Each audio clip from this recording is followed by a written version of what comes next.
Hey gang, welcome back to another video here at Joe Daddy's Garage. Today's video is a continuation of the repair video that I started on the fender for the '68 Mustang known as Jade. If you like videos like this, I suggest you hit the subscribe button and the bell notification so that you can see more.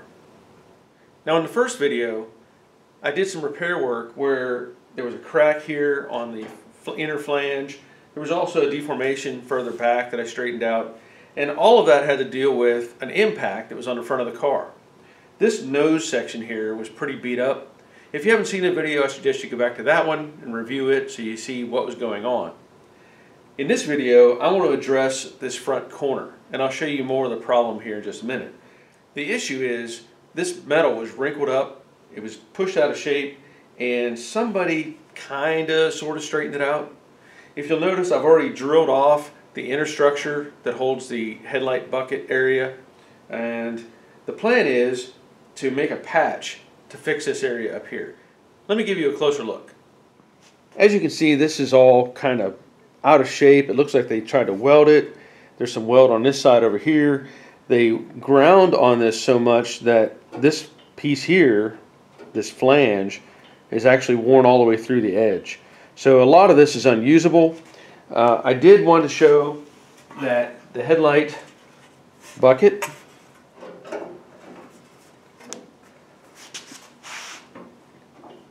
when you put it in place, you can see the front edge here is pushed back, so I'm going to have to reshape this so that everything fits properly. It's kind of hard to hold all this in place, but anyway, you can see it's short from about probably somewhere in here over. So I'll have to address all that. Now initially, I had thought about making this piece with this piece attached. And I may experiment with that and see if I can, but I kind of like the idea of doing things in pieces. In other words, this is one panel, this is one panel, this is one panel. So if I have to, I'll make it in 3 pieces and weld them all together, blend the welds, and go from there. Also along with that, I wanted to point something out. Normally, your mind would say, or my mind would say, well, I just need to fix this section right here. Or, you know, if you wanted to really be dedicated, let's say you draw a straight line all the way across, and I just need to cut out this little piece. Well, that's reasonable. However, I was watching a show with Ken Diggett, and they had a sequence on there where they had some people trying out for the show, and they were doing a repair on a fender that had, a hole in it, and it was a jagged hole. And what they talked about, and I didn't think about this till just watching that show, whenever you cut a straight line and try to weld that in, that metal is going to want to pull or push from that cut line. Along with if you did, let's say, a square, which is, I've done this kind of thing before. The problem is when you weld, it's going to want to pull from those locations, and it could distort the repair. I'm going to try something different that I saw them do on their show, and this will make this patch just a little bit different, but let me show you what I'm talking about. What they were discussing on the show was if instead of doing a square, do a circle. The reason for that is it doesn't have to pull from a corner.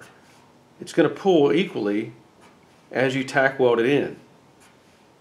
Now I can't do a circle here obviously, but I'm going to try a variation of that same process. Now as I said, I already know that this front section here is thin. It's broken all the way through right here. I think what I want to try to do is do just a couple of tack welds so I can move that over and not have to deal with that little bit of length as part of the patch. My idea though is instead of doing a straight line as I showed earlier, coming across like this, I'm thinking I'm going to try a curve. Same process, it just takes a little more effort to cut that out, but I'm going to experiment and see if I can't do a patch on a curve to try to eliminate that straight line and having that metal pull together as it's being welded. It may work, it may not work, but I want to try it.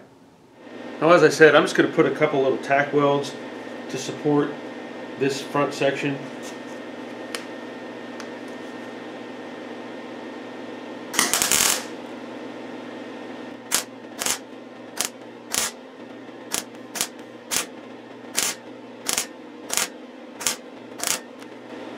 Whew, that's some thin metal.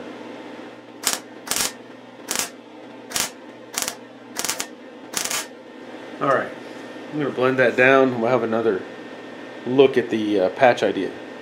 Okay, so that's welded. I blended it over. I redrew my line. And again, this is kind of an experiment. I just want to see how it works. The plan now is I'm going to cut off what's left of this flange. And then I'll cut this off and see what I have over here to deal with.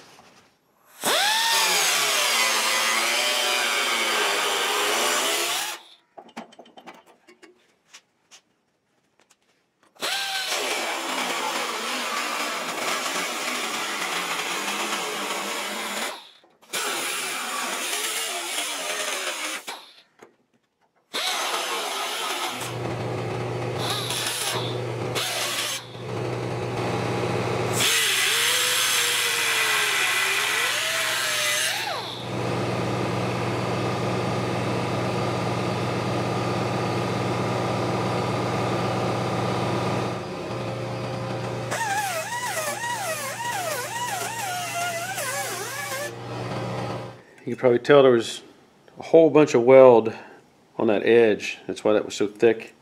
But that cut out pretty nice. Now what I want to do is replicate this piece, but bigger. You know, I never try to make a piece exactly the size that I need. I can start with a piece that's matched to that curve and make it long.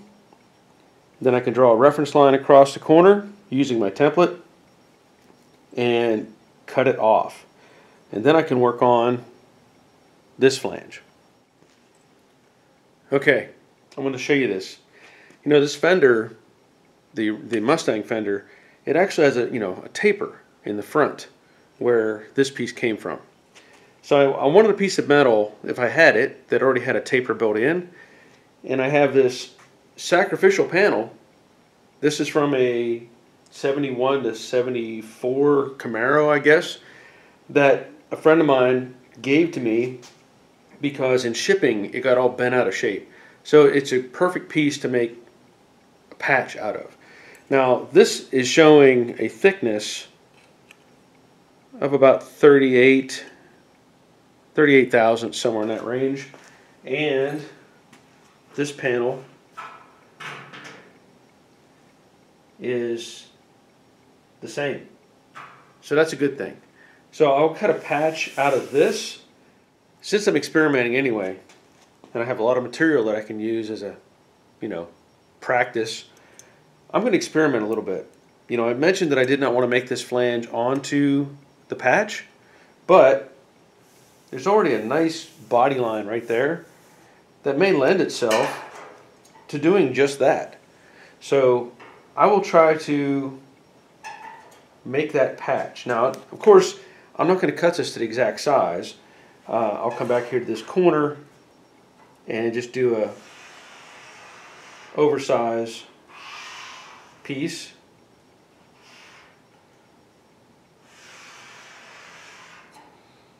And then work my way back to it. The old handy nibbler.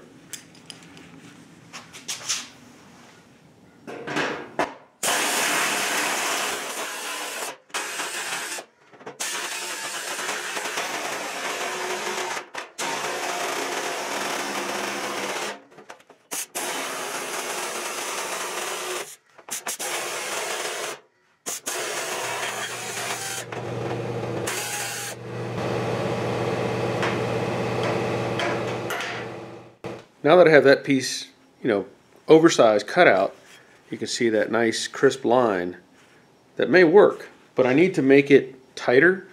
So I'm going to use my heavy, I say bucking bar, in the aircraft industry you would say bucking bar.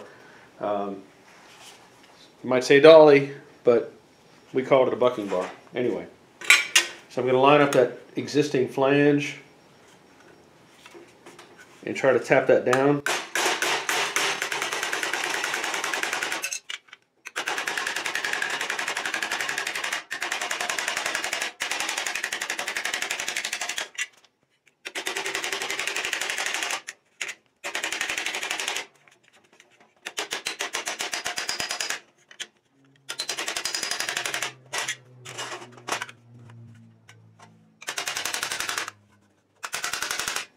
Not sure if I like this or not. Pretty sure I don't. Pretty sure I don't like this. I'm going to cut this off and go back to the original idea, just creating that upper half first, because that's not going to work. Okay, I actually cut out another piece altogether because that one had flattened out too much, and I wanted to maintain, you know, as much of that curve as I could. So what I've done now is I've laid the cutoff piece inside of the patch, and I'm going to blend this to match that radius.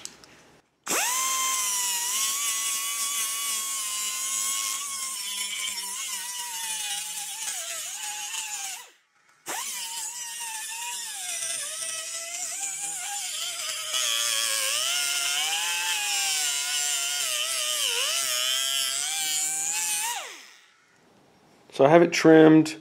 It still has the, you know, the subtle curve to it, but really it's a little more complex. You know, it has a curve this way and it actually has a curve this way. So it's a bit compound.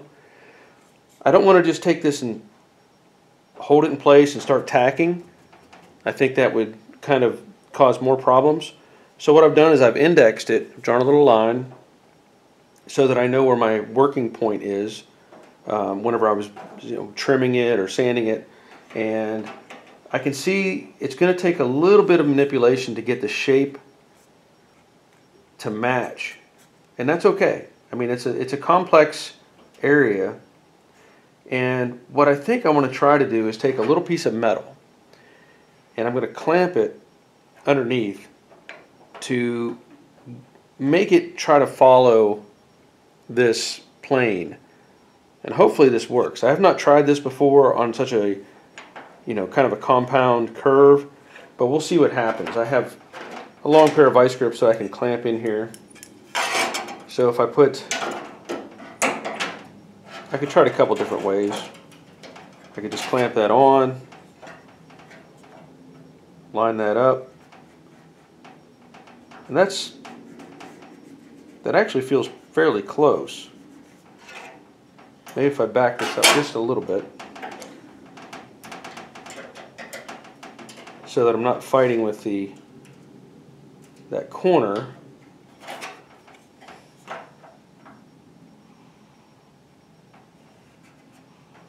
Yeah, and see what I'll do is I'll tack this in the center and then push this down ever so slightly to try to get it to match this curve.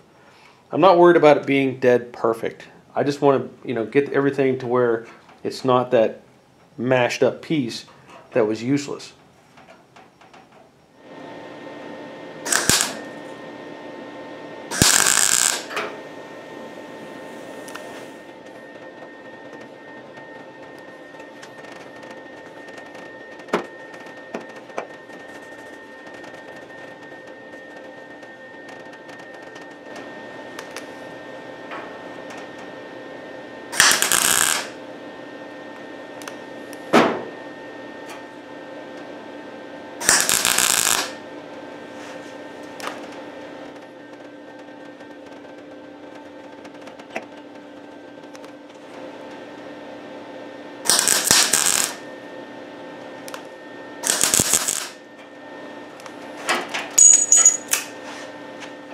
That feels pretty good, actually.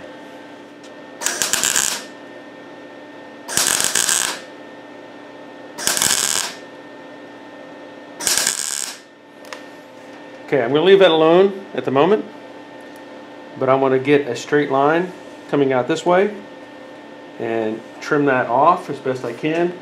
Again, I'm probably going to cut it a little bit long and then trim it back as necessary.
That's pretty close. Okay, a couple of observations here. You know, I've taken my straight edge and I've followed the line. There's still a little bit of blending to do to make this completely be squared off. And on this side I also follow the line, and there's a little bit that needs to come off of this edge. I don't want to take that off just yet. I want to show you there's a little bit of a conflict, but it's nothing substantial. The conflict is the fact, well, let me show you this, is this fender can flex. Okay, so at this point, if I try to use the headlight bucket as a reference, the fender may not be exactly where it needs to be, because if I tuck it in here, it sits high up here, and we know that that's not right. It's not going to do that. I can also massage this out and make it fit exactly like it should. So I can't make any assessments or judgments on whether this is exactly right if I don't have this part in the right location. I'm not going to worry about that just yet. All I wanted to do is show you that, because sometimes you need to have references, you know, and this is a great reference for the shape, but you don't assume, because at some point in time you might think, oh, something's wrong. Test fit, test fit, test fit. Make sure you got all the pieces aligned. Now, I will say that the headlight reinforcement, bezel, bucket, whatever you want to call this piece, brace, I don't know. I did do some media blasting on it. I still have to fix the hole that's in the back, and that's relatively minor. I'll make a patch that'll take care of that. I also straightened out some of these flanges. They're out of shape. You saw them in the last video. And this upper corner here, you know, it's close.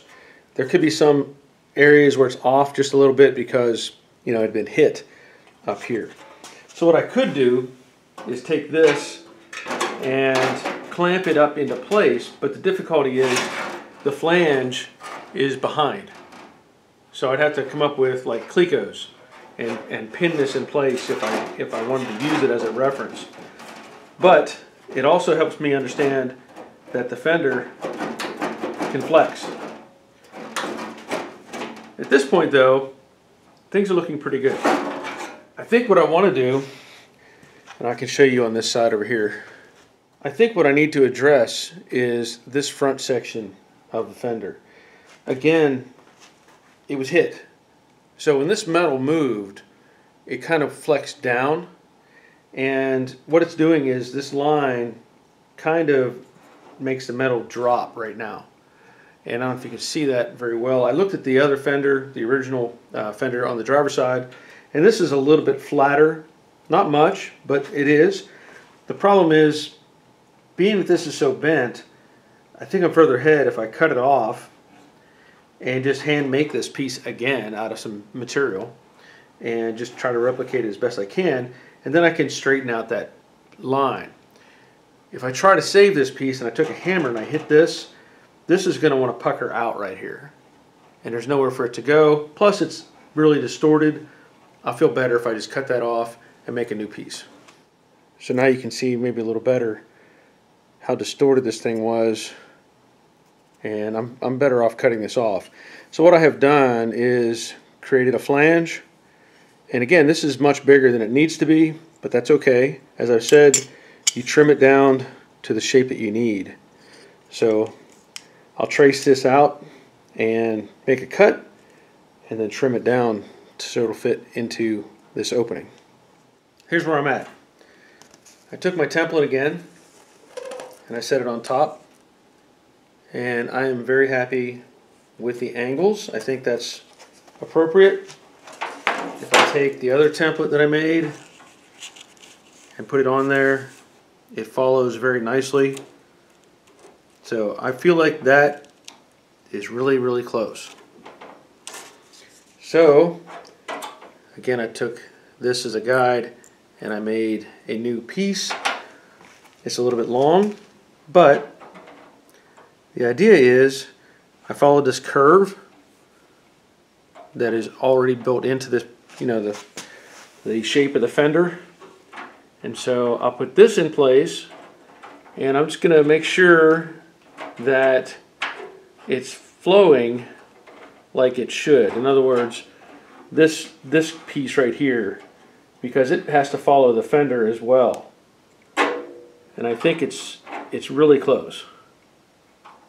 So what I want to do is tack this in place, and then I can trim off this excess on this edge because I made it long.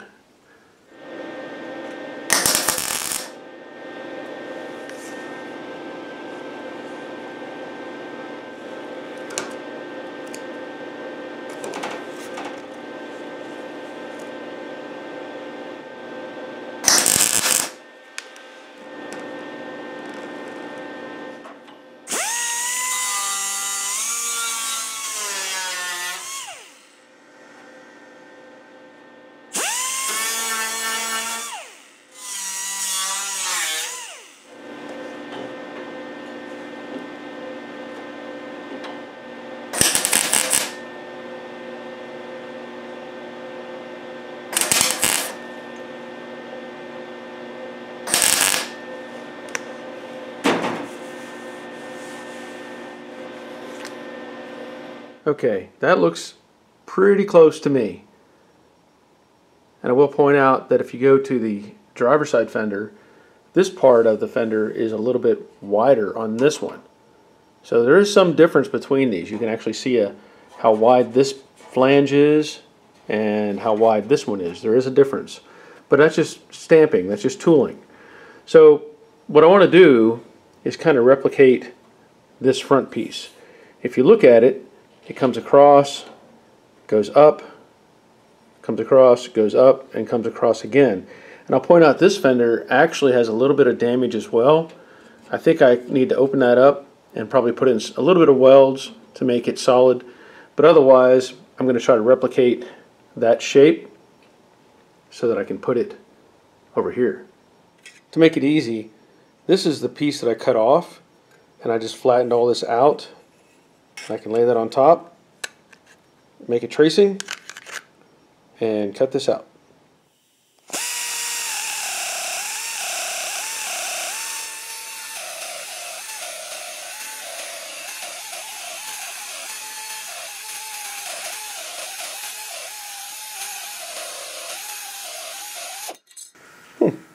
Pretty close.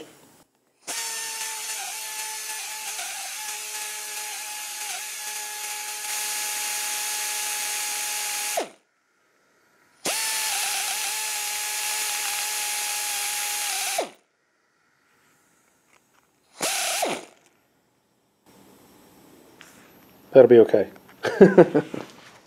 And there it is, trimmed down. And I think I got pretty close to matching that shape. I also had to blend it on a bit of a curve, just a subtle curve, because as I said, this has a curve in it. And this is why, you know, I talked earlier about making it out of one piece, and then I decided to go back to my original idea of 3 pieces, because you really can't make that curve on a bend, not without, you know, tooling. So I just need to tack that piece in, do some more test fits, but otherwise I'm pretty happy with that.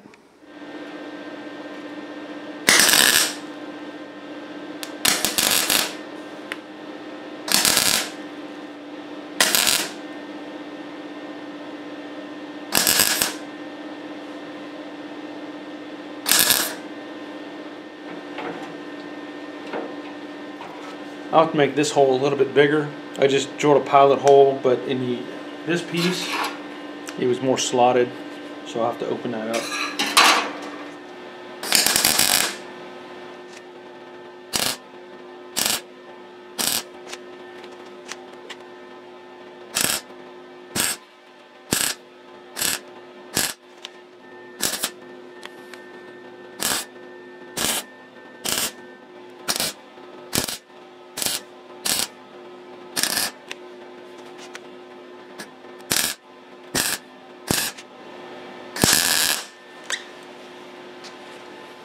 You get the idea.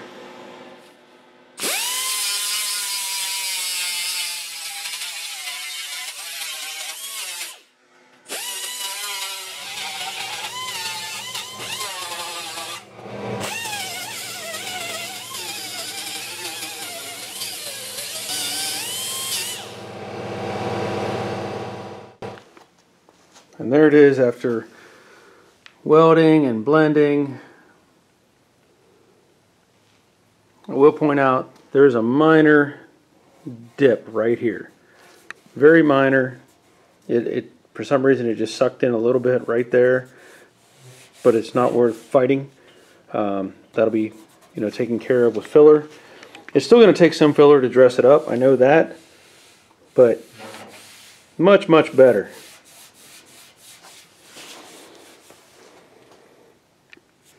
Take this template, see how it looks.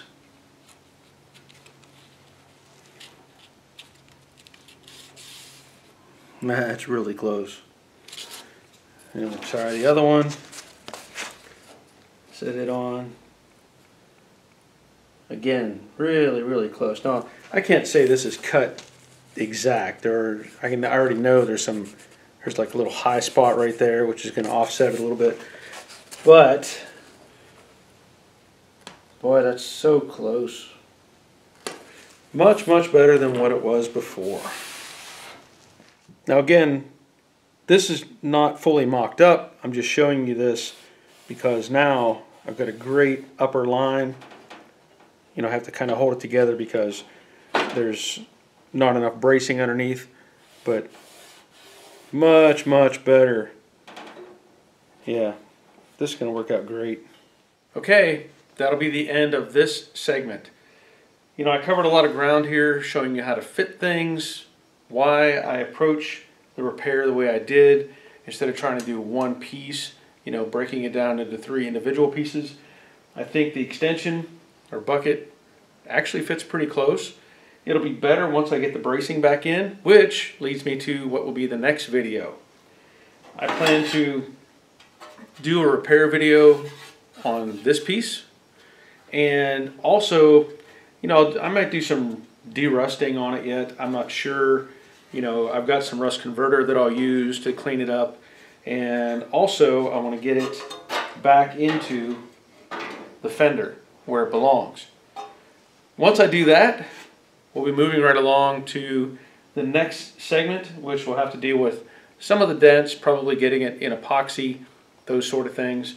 But the next one will be on this back piece. Now, looky here. There is the original color, Gulfstream Aqua.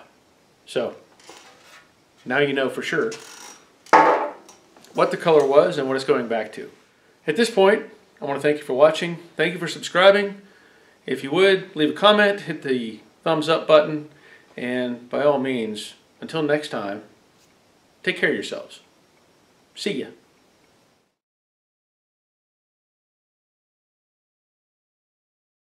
Hey gang, fender repair video that I did on the '68 Mustang for the car known as Jade. And that I started on the '68 Mustang fender. Hey gang, if you like videos like this, I suggest you hit the subscribe button and to fit. I don't want to make it try to be perfect right off the money. I don't want.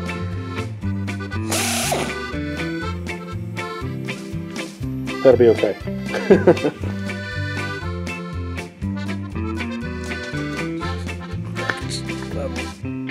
See ya.